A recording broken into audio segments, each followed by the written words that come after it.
According to the United Nations Children's Fund, nearly 6,800 children in the Northeast have suffered significant abuses of their rights. Hi, welcome to What's Happening. This are the top 10 stories. At number 1, the United Nations Children's Fund released a press release on Friday expressing concerns about the grave violations of rights of children living in the northeast region of Nigeria. The UNICEF representative in Nigeria, Christian Munduate, says the impacts of the conflict on education is alarming, with repercussions likely to affect future generations. She cites the recent abduction of 80 children in Zamfara State as an example of the urgent need for action to protect children in Nigeria.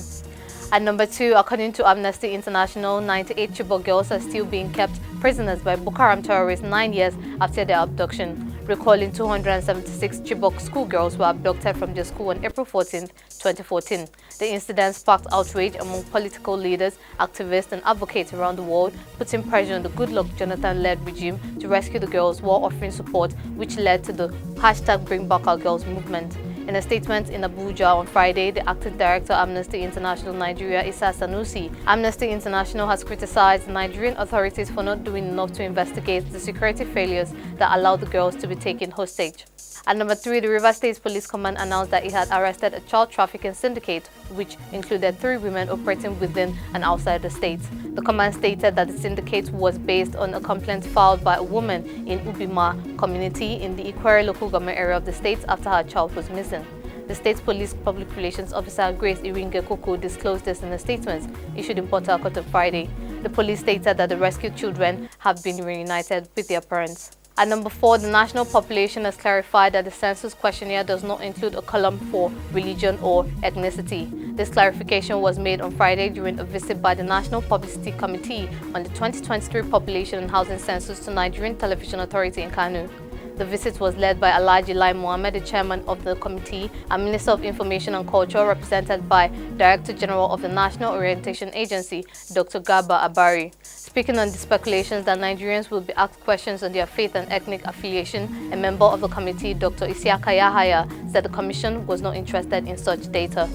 At number 5, the British Foreign Affairs Committee has asked the UK government to intervene on behalf of Nnamdi Kanu, who has been imprisoned by Nigeria's secret police since June 2021. The committee believes that Kanu is a British national and that the UK government is failing to prevent abductor states from using Kanu's citizenship for geopolitical ends.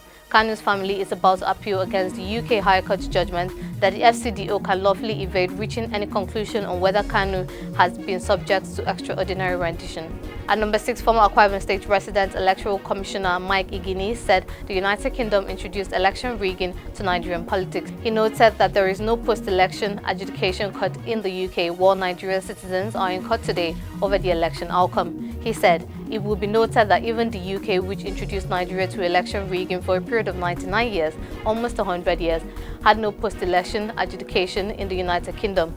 Igini stated this while on Arise television morning show program on Friday, where he was fielding questions about the conduct of the just concluded 2023 general election. At number 7, the Akwa Ibom Oil Producing Development Network has pressed the government for imposing penalties on oil companies for flaring gas in the country. In a statement issued on Friday, the group's president, Apostle Ufot Fenson, also appealed to the government to get the companies to convert the wasted gas to electricity generation, pay compensation to affected victims, and restore the polluted environment so it is safe for human habitation. Recalling, the federal government said it would impose $49 million fine on oil and gas companies operating onshore for flaring 24 billion standard cubic feet of gas valued at about 40 billion naira between January and February 2023. At number 8, the Kano State Command of the Nigeria Security and Civil Defense Corps said it had arrested at least 93 suspects for various crimes between January and March. The state's commandant, Adamu Salihu, revealed this in Kano on Friday. Salihu went on to say that the suspects were arrested for theft, vandalism, and criminal breach of trust, among others. He said 29 out of 93 suspects were prosecuted before the court of law, while 53 were under investigation and 7 convictions were secured within the period. At number 9, the Federal Road Safety Corps in Gombe State said that 24 people died in 166 road accidents during the January to March period. Felix Teman, the Gombe Sector Commander FRC, said that 518 people were involved in the crashes, of which 354 people sustained various degrees of injuries and 140 people were unhurt. Teman said that the majority of the accidents were due to wrongful overtaking, failure to obey speed limit, overloading, use of phone while driving, and underage driving. Finally, at number 10, the United Nations warned on Friday that it would no longer be able to feed 600,000 refugees in Chad within weeks unless it received urgent international funding. The UN's World Food Programme said that Chad was hosting the biggest refugee population in West and Central Africa, with the numbers rising due to unrest in neighboring Sudan. The WFP said that despite refugees being a priority, it had to reduce its plans to support 455,600 refugees down to only around 270,000 in April. That's all for today. See you next time on What's Happening.